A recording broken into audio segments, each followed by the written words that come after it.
2020 match தான் life கடைசி வரைக்கும் அடிச்சு நீ ஆடு மாம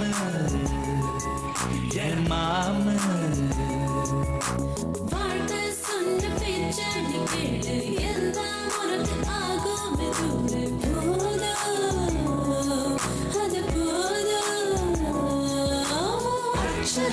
அச்சோ ஏதேதோ ஆயாச்சோ அட 5 நிமிஷத்தில் இருந்த இன்பமும் மறந்து போயாச்சோ நெஞ்சத்தை கிள்ளாதே அது பாவம் கொள்ளாதே நெஞ்சத்தை கிள்ளாதே அது பாவம் கொள்ளாதே வாழ்வை ஒன்றாய் வாழ்வோம் வா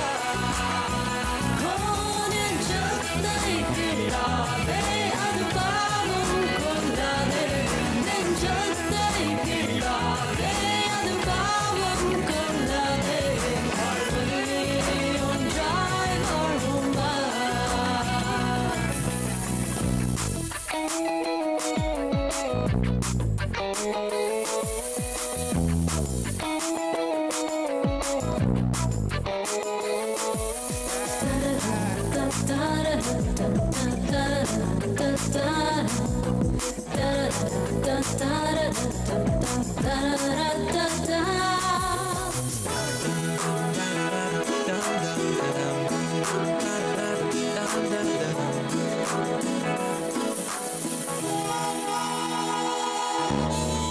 மணலில் ஹவுஸ் கட்டினால் கடல் நீர் தான் இருக்குதா ஆன போதிலும் வீடு கட்டு நீ தினமும் ஒரு கிராமதான் டென்ஷன் தலைக்கேறுதா தன்னன் தனிமையை கட்டி பாரு நீ ஹோ இன்பம் கூடவே துன்பம் ஒட்டிக்கும் ரெண்டும் பியூட்டிஃபுல் காம்போ இன்பம் பாதிதான் துன்பம் பாதிதான் What's the wonderful rainbow கொஞ்சம் நீயும் யோசிச்சு பாரு உனக்கில்லை பேஜாரு நெஞ்சத்தை கிள்ளாதே அது பாவம் கொள்ளாதே நெஞ்சத்தை கிள்ளாதே அது பாவம் கொள்ளாதே வாழ்வை ஒன்றாய் வாழ்வோம் வா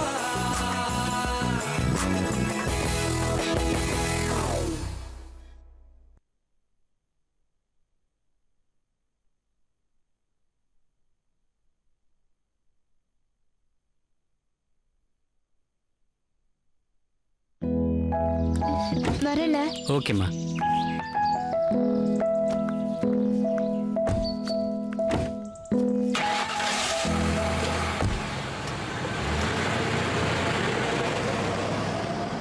ஆஹா, என்னம்மா பிளான் பண்றாங்க?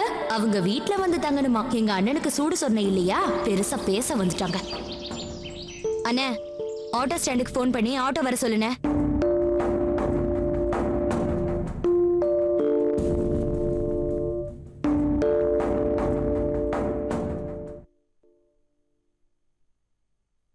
ஆட்டோ சாலிகிராமம் போனோம். ஒரு சூட்கேஸ் இல்லை, ஒரு ஆள் கூட இருக்காங்க. ஓகே அண்ணே, நான் சொல்ற விஷயத்த கேட்டு தப்பா எடுத்துக்காத. என்னடா இவ எப்ப பார்த்தாலும் குறை சொல்லிட்டே இருக்காளேன்னு என்னோட தேவைகள் அப்படி உன்கிட்ட கையேந்த வைக்குது. சந்தியா ரிசப்ஷன் அப்போ என் பையன் விஷயமா உன்கிட்ட சொல்லியிருந்தல, ஞாபகம் இருக்கா? என்னதுமா, சீக்கிரம் சொல்லு, ஆட்டோ வந்துடும். என்ன அனுப்புறதுலே குறியா இருக்க பாத்தியா? 3 தங்கச்சிங்கல்ல, மத்த 2 தங்கச்சிங்களுக்கு மட்டும் கேட்காமலே பண்ற. ஆனா நான் கேட்டுதான் வாங்க வேண்டியதா இருக்கு.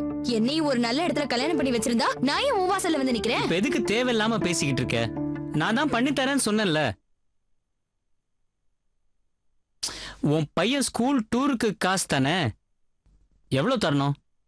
5000 ரூபாண்ணே. 5000 ரூபாவா?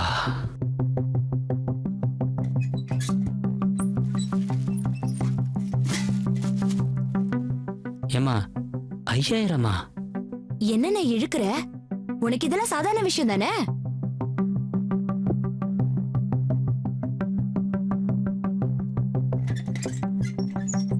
சந்தியாவுக்கு ஹனிமூனுக்கு ஃளைட்ல அனுப்புற, ஸ்டார் ஹோட்டல்ல ரூம் போட்டு தர, எனக்கு ஒரு 5000 ரூபாய் தர மாட்டியா?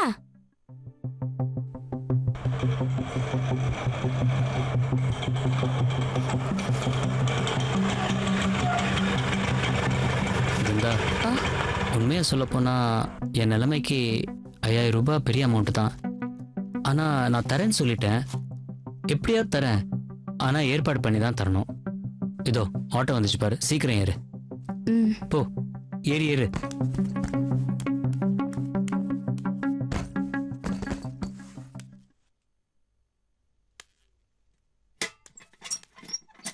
எவ்வளோ வெயிட் இருக்கு?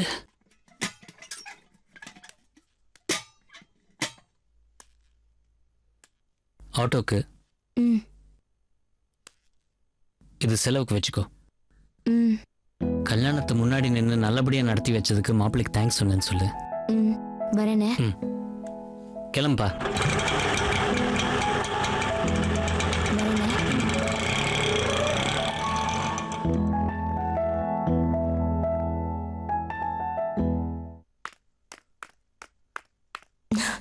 கடவுளே, முரளி மட்டும் இருக்கக்கூடாது. நான் திரும்பி போற வரைக்கும் வராம இருந்தா பிள்ளையாரப்பா, நான் உனக்கு ஒரு செதறு தேங்காய் உடைக்கிறேன்ப்பா.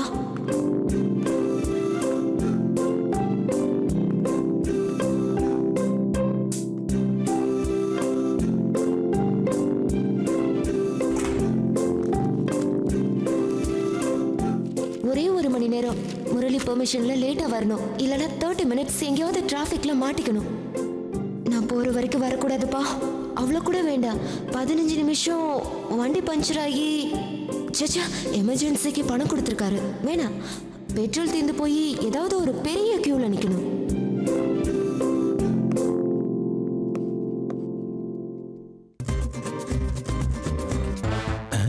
இவ எங்க இங்க வந்தா? என்ன பண்ற இங்க வந்து? செக்கு போடவோ பணம் எடுக்கவோ அந்த பக்கம் போகணும், இந்த பக்கம் ஏன் வர்றா?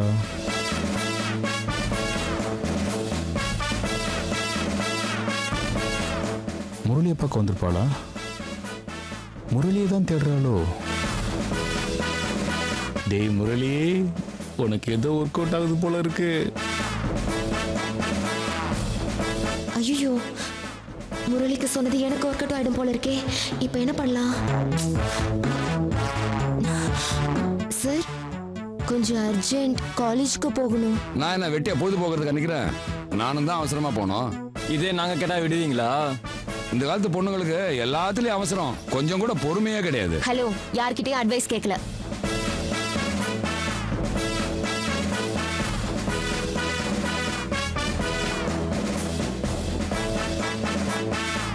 எடுறா ஃபோன், எடுறா எடுறா. எங்க போய் தொலைஞ்சா?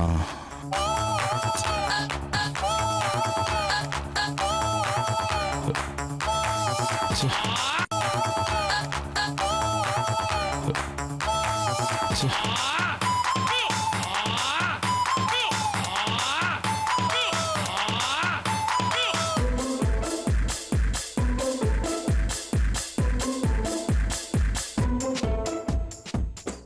எங்க போனா இவன்? நல்ல ஆப்பர்ச்சுனிட்டி வீணா போயிடுமே. இவன் வரமாட்டான் போல இருக்கு. ஆஹா, பேசாம நம்மளே பேசிட வேண்டியதுதான்.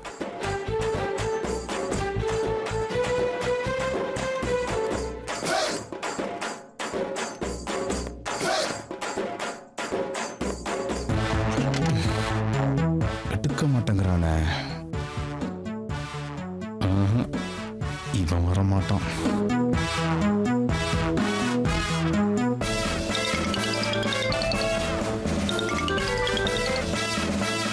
டேய், என்னடா எவ்வளவு நேரமா போன் அடிச்சிட்டு இருக்கேன் தெரியுமா? தெரியும். எங்க அந்த கடுவம் பொண்ணை உன்னை ஃபோன் பண்ண சொல்லி பக்கத்துலேயே நிற்குமோன்னு எடுக்காம விட்டேன். சரி வா, வந்துரு. லைன் கிளியர் ஆயிடுச்சு, வா. வேணாம் வேணாம், பார்த்தா கத்தோம். இப்ப கத்தாது, மிலிட்டரி ஆண்டி வந்திருக்காங்க. நான் என்ட்ரன்ஸ்ல இருக்கேன். அங்கே இரு, வரேன். பிள்ளையாரப்பா, எங்க அப்பா பர்ஸ்ல இருந்து திருடியாவது நான் உனக்கு ஒரு செதறு தேங்காய் உடைக்கிறேன். நான் போற வரைக்கும் முரளி வந்துடக்கூடாது. என்னடா என்ன விஷயம்? போன டேய் முரளி, அன்னைக்கே சொன்னனே நெகட்டிவா நினைக்காத, பாசிட்டிவா பார்க்கணும்னு. அதான் நடந்திருக்கு. நீ மேனேஜர் நினைச்சிட்டு இங்க நிக்கிற, உள்ள காவியா இருக்கா. காவியாவா? ஆமா. டேய் அவசரப்படாத, இதுக்கே பொங்குறியே. இன்னொன்னு சொன்னா என்ன பண்ணுவ? என்ன? நானே எனக்கு தான் ரியலைஸ் பண்ணேன். வந்து 40 நிமிஷம் ஆச்சு. வந்ததுல உன்னை பார்க்கணும்னு அப்படி தேடிக்கிட்டு இருந்தா. சும்மா சொல்லக்கூடாதுடா. யூ ஆர் வெரி வெரி லக்கிடா. போய் சொல்லக்கூடாது. எனக்கே புகை வந்துருச்சு. என்னால் நம்பவே முடியலடா.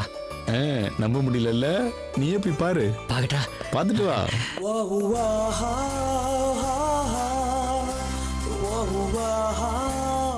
டேய் காவியாடா. வா. நான் போய் பார்த்துட்டு வந்துடுறேன்டா. டேய் இப்படியே இந்த மூஞ்ச வச்சுக்கிட்டு எப்படி போய் பாப்ப? முதல்ல போய் ஃப்ரெஷ் ஆயிட்டு வா போ. தேங்க்யூ. மேடம் சொல்லுங்க.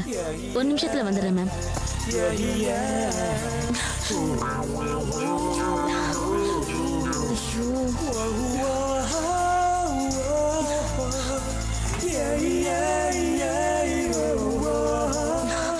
பிள்ளையாரப்பா உனக்கு தேங்காய் கேன்சல்.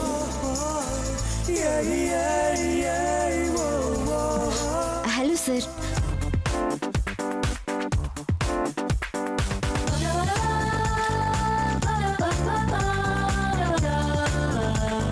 ஹலோ. எப்போ வந்தீங்க? வந்து 40 மினிட்ஸ் ஆயிடுச்சு. இன்னைக்குன்னு பார்த்து உங்க பேங்க்ல ஒரே கிரவுட். ஆமாங்க. நான் வந்ததுல இருந்து உங்களை தான் தேடிட்டே இருந்தேன். அப்படியா? ஆமா. என்னாச்சு? ஒன்றும் இல்லைங்க. 2 o'clock இன்டர்னல் டெஸ்ட் இருக்கு. நான் அர்ஜென்ட்டா போகணும். கொடுங்க.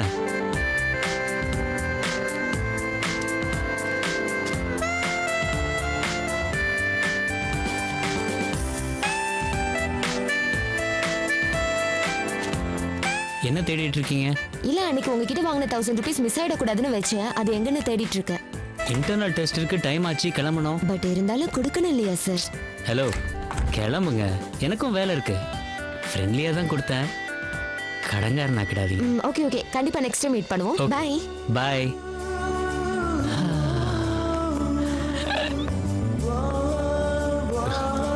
முரளி கலக்கிட்டடா. நான் புள்ளி தான் வச்சேன். நீ கோடு போடுவன்னு பார்த்தா ரோடே போட்டுட்ட. எங்க 1000 ரூபா கொடுக்க பேக்ல கை விட்ட உடனே அப்படி டென்ஷனா பயந்துட்டே இருந்தேன் நீ வாங்கிருவேன்னு. அதை வாங்காம சமாளிச்ச பாத்தியா? அங்கதான் நீ நிக்கிற. அதை வச்சு இன்னொரு மீட்டிங் அடி போட்ட பாத்தியா? அதாண்டா சூப்பர். இது பொண்ணுங்க மனசுல சூப்பரா ஒர்க் அவுட் ஆகும். புது வெள்ளை மழை உன் காட்டுல மழை தான் பா. இனிமே உங்களோட 1 hour பர்மிஷன் டைம் முடிஞ்சிடுச்சு. சீட்டுக்கு போறீங்களா இல்ல போட்டு விட்டுட்டுமா? உனக்கு ஒரு சுனாமி வர மாட்டாங்க.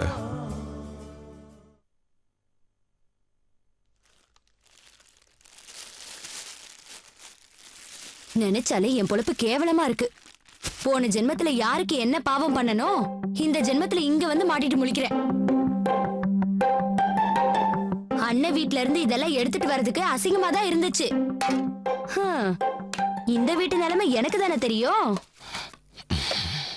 அர்ச்சனா கூட கேட்டா, ஏங்கா இதெல்லாம் எடுத்துட்டு போறேன்னு.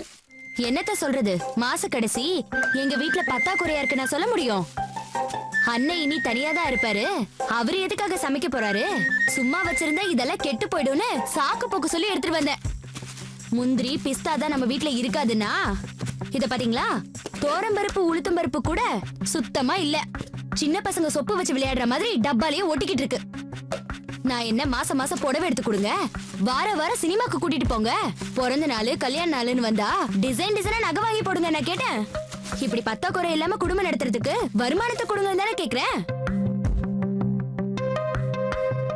நீங்க ஏதோ சம்பாதிக்காம ஊரை சுத்திட்டு இருக்கீங்கன்னு சொல்லல. அந்த மாதிரி ஏதாவது இருந்திருந்தீங்கன்னா நானும் என் பையனும் வேற முடிவு எடுத்துட்டு போயிருப்போம். அதுக்கும் இதுக்கும் பெரிய வித்தியாசம் எல்லாம் ஒண்ணும் இல்ல. கவர்மெண்ட் உத்தியோகம் தான் பேரு. மாச சம்பளத்தை தவிர மேல வருமானம் இருக்கா? என்ன முறைக்கிறீங்க? நான் இப்ப என்ன தப்பா சொல்லிட்டேன்? போன வாரம் என் கூட ஸ்கூல்ல படிச்ச சுசீலாவை பார்த்தேன். அவ புருஷன் ஆபீசர்லாம் இல்ல, உங்கள மாதிரி தான் ஏதோ ஒரு டிபார்ட்மெண்ட்ல வேலை பாக்குறாரு. ஆனா சரியான மேல் வருமானம். சுசீலா ஒரு சுத்து பெருத்து போய் கார்ல பியூட்டி பார்லர் போற அளவுக்கு வசதியா இருக்கா. என்கிட்ட நீ எந்த பார்லர் போறேன்னு கேட்டா. இங்கதான் முகத்துக்கு பவுடர் வாங்குறதுக்கே கஷ்டமா இருக்கே, அப்புறம் எங்க இருந்து பார்லர் போறது? அதெல்லாம் எனக்கு பிடிக்காதுன்னு சமாளிச்சுட்டு வந்தேன். ஏங்க தெரியாம தான் கேக்குறேன், இப்படி ஒண்ணுத்துக்கும் தெரியாத டிபார்ட்மெண்ட்ல இருந்து சுசீலா புருஷ மாதிரி ஏதாவது காசு வர டிபார்ட்மெண்ட்டுக்கு மாறதுக்கு முயற்சி பண்ணலாம்ல? யாரையாவது பாக்கணுமா இல்ல பணம் ஏதாவது கொடுக்கணுமான்னு சொல்லுங்க. அண்ணன் கிட்ட இருந்து எப்படியாவது வாங்கிட்டு வரேன். உங்களை சொல்லி தப்பு இல்லைங்க. எதை கொண்டு வந்தாலும் எவ்வளவு கொண்டு வந்தாலும் அட்ஜஸ்ட் பண்ணிக்கிட்டு பிறந்த வீட்டுல பிச்சை எடுத்துட்டு வந்து குடும்பம் நடத்துறல்ல, என்ன சொல்லணும். உங்களை சொல்லி தப்பு இல்லைங்க. எதை கொண்டு வந்தாலும் எவ்வளவு கொண்டு வந்தாலும் அட்ஜஸ்ட் பண்ணிக்கிட்டு பிறந்த வீட்டுல பிச்சை எடுத்துட்டு வந்து குடும்பம் நடத்துறல்ல, என்ன சொல்லணும். என் புத்தியதான் செருப்பால அடிச்சுக்கணும். எனக்கு தான் கஷ்டம்னா என் பையனும் இங்க வந்து பிறந்து தரித்திரத்துல மாட்டி கஷ்டப்பட்டுட்டு இருக்கான். அவன் ஆசைப்பட்டு கேக்குறத வாங்கி கொடுக்க முடியாம இல்லன்னு சொல்றப்ப என் மனசு எவ்வளவு கஷ்டமா இருக்கு தெரியுமா? இந்த மாதிரி ஈன பொழப்பு பொழைக்கிறதுக்கு. நிறுத்துறியா? நானும் போனா போதுன்னு பாத்துக்கிட்டே இருக்கேன். உன்னோட பிஹேவியர் ரொம்ப மோசமா போயிட்டு இருக்கு. எப்ப பார்த்தாலும் பத்தல பஞ்சப்பாட்டே பாடிட்டு இருக்க. பணம் தான் உனக்கு முக்கியம்னா அதுக்கு நீ என்ன கல்யாணம் பண்ணிருக்க கூடாது, ஒரு ஏடிஎம் மிஷினை தான் கல்யாணம் பண்ணிருக்கணும். எப்ப பார்த்தாலும் என்னைய வீட்டுக்கு குறை சொல்லிக்கிட்டே இருக்க. நானா உன்னை கல்யாணம் பண்ணிக்கிறேன்னு 10 தடவை உன் வீட்டுக்கு நடையா நடந்த. உன் அண்ணன் அம்மாவும் தான் நடையா நடந்து உன்னை எனக்கு கல்யாணம் பண்ணி வச்சாங்க. இப்ப நான் தான் ஏன்டா இப்படி ஒரு வாழ்க்கை வாழ்றேன்னு என்ன நானே திட்டிக்கணும். சரி, இப்ப உனக்கு என்னதான் குறை? ஒரு மிடில் கிளாஸ் குடும்பத்துக்கு என்ன தேவையோ அதுக்கான பணத்தை உனக்கு நான் மாசம் மாசம் கரெக்டா கொடுத்துட்டு தானே இருக்கேன். பையனையும் நல்ல ஸ்கூல்ல தான் நான் படிக்க வைக்கிறேன். அவ்வளவுதான் ஒரு சாதாரண கவர்மெண்ட் சர்வெண்டால பண்ண முடியும். என்னால கையை நீட்டி லஞ்சம் வாங்க முடியாது. என் சுயமரியாதை அதுக்கு இடமும் கொடுக்காது. அதை நான் பண்ணவும் மாட்டேன். ஆமா, நான் தெரியாம தான் கேக்குறேன். ஊர் உலகத்துல மத்த லேடிஸ் எல்லாம் குடும்ப நடத்தல, இருக்கிறத வச்சுக்கிட்டு சந்தோஷமா வாழல. உனக்கு மட்டும் ஏன் முடியாம போகுது? எனக்கு கீழே வேலை பாக்குறானே மூர்த்தி, அவன் என்னை விட 5000 ரூபாய் சம்பளம் கம்மியா தான் வாங்குறான். ஆனா அவ்வளவு சந்தோஷமா நிம்மதியா இருக்கான். வீட்டுக்கு போறதா இருந்தா அவ்வளவு ஆசையா ஜாலியா போறான். ஆனா நான் வீட்டுக்கு கிளம்பணும்னாலே இன்னைக்கு என்ன நடக்க போகுதுன்னு பயந்துகிட்டு அங்கங்க வேலை இருக்குன்னு போய் சொல்லிட்டு லேட்டா தான் வீட்டுக்கு வந்துட்டு இருக்கேன். மூர்த்தியோட வீடு இன்னைக்கு நிம்மதியா சந்தோஷமா இருக்குன்னா அதுக்கு காரணம் அவன் பொண்டாட்டி. புருஷன் கொண்டு வர பணத்துல உன்ன மாதிரி இப்படி புலம்பி தள்ளாம வருமானத்துக்கு ஏத்த மாதிரி குடும்பத்தை நடத்தி சேர்த்து வைக்கிறாங்க. ஆனா நீ ஒண்ணு மட்டும் நல்லா புரிஞ்சுக்கோ, நீ நினைக்கிற மாதிரி சந்தோஷம் பணத்துல இல்ல. 5000 ரூபாய் சம்பாதிக்கிறவன் வீட்டுல சந்தோஷமும் இருக்கும், இப்படி 50000 ரூபாய் சம்பாதிக்கிறவன் வீட்டுல நிம்மதி இல்லாமலும் இருக்கும். எல்லாமே நம்ம மனசை பொறுத்ததுதான். நம்ம நல்லா இருக்கணும்னு நினைச்சா இந்த வீட்டுல தானா சந்தோஷம் வரும். எப்பவுமே நம்ம நமக்கு மேல இருக்கணும் ஒப்பிட்டு பார்த்து புளிங்கிட்டே இருக்குமே தவிர நமக்கு கீழே இருக்கவங்கள நம்ம பாக்குறதே இல்ல. இப்ப நான் சொன்னதெல்லாம் உனக்கு மண்டையில ஏறிச்சா இல்லைன்னு தெரியல.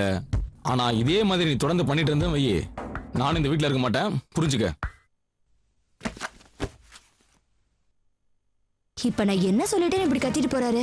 வர பணத்தை வச்சுதான் மூர்த்தி பொண்டாட்டி குடும்பம் நடத்துறான்னு இவரு பாத்தாரா? இவர மாதிரி இல்லாம மூர்த்தி வேற ஏதாவது வழியில பணத்தை கொண்டு வந்திருக்கலாம்ல, யாரு கண்டா? ஆனா ஒண்ணு மட்டும் தெரியுது, கடைசி வரைக்கும் அண்ணனை நம்பிதான் நம்ம பொழப்பு ஓட போகுது. ஆனா அண்ணனுக்கு வர அண்ணி நமக்கு ஏத்த மாதிரி இருக்கணும், அதான் நமக்கு நல்லது. பேசாம நாமளே அண்ணனுக்கு பொண்ணு பாத்திர வேண்டியதான்.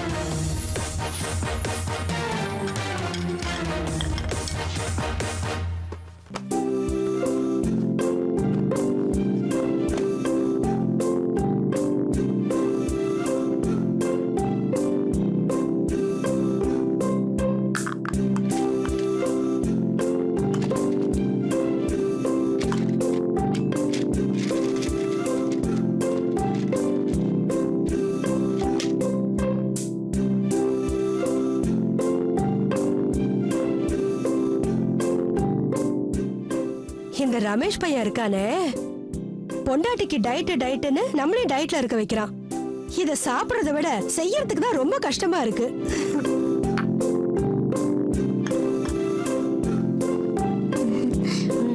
அத்தை இந்தாங்க ஸ்வீட்.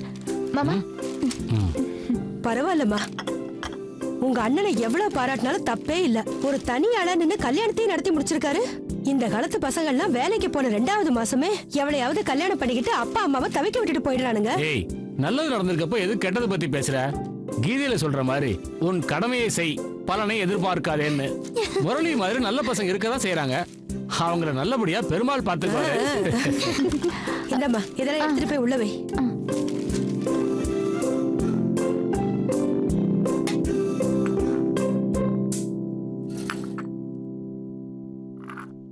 அர்ச்சனா, அத்தை சமையல் கான்ட்ராக்ட்லாம் வெங்கடாச்சலம் தானே?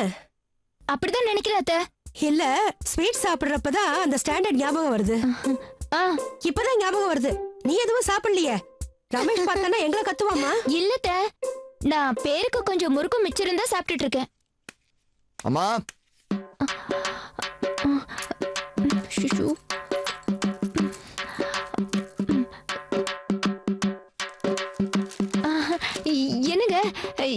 நான் காஃபி போட்டு எடுத்துட்டு வரேன். இருமா, இப்பதான் அவன் வெளியில இருந்து வந்திருக்கான். மூஞ்சி கைகள் கழுவிட்டு வரட்டும், அதுக்கப்புறமா காப்பி குடிக்கலாம். சரி அத்தை, நான் பால் எடுத்து வெளியே வைக்கிறேன். நில்லு. என்னங்க? உன்னை நில்லுன்னு சொன்னேன். உங்களுக்காக தான் பால் ஃப்ரிட்ஜ்ல இருந்து எடுக்க போறேன். எனக்கு பாலும் வேணாம், மோர் வேணாம். நீ மட்டும் அங்க போகாம இங்கே நில்லு. டேய் என்னடா எப்ப பார்த்தாலும் பொண்டாட்டிய போலீஸ் விசாரிக்கிற மாதிரி விசாரிச்சுட்டே இருக்க. பா, உங்களுக்கு விஷயமே தெரியாதுப்பா. ஏய், இங்க வா நீ. இங்க வா நீ. ஏய், என்னங்க இது? என்னங்க அத்தை மாமால இருக்காங்கங்க. நான் பக்கத்து வீட்டுக்காரன் முன்னாடி எழுதிட்டு போறேன். உன்னதானே கைப்பிடிச்சு எடுத்தேன். அதெல்லாம் ஒண்ணு தப்பா நினைக்க மாட்டாங்க.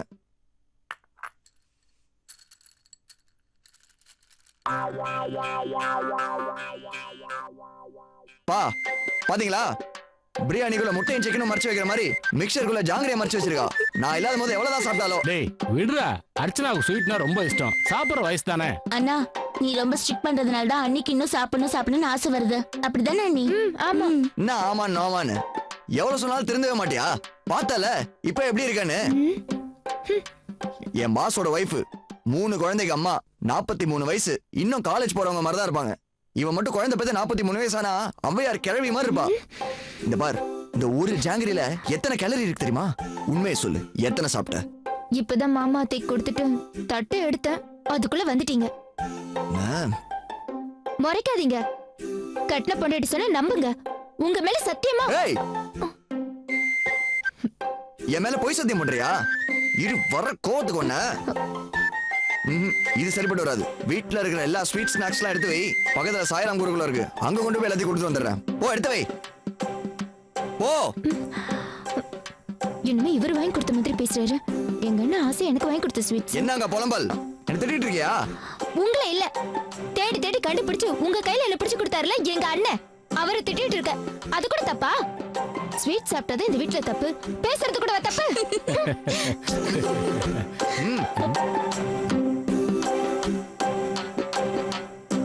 Please try to understand my position.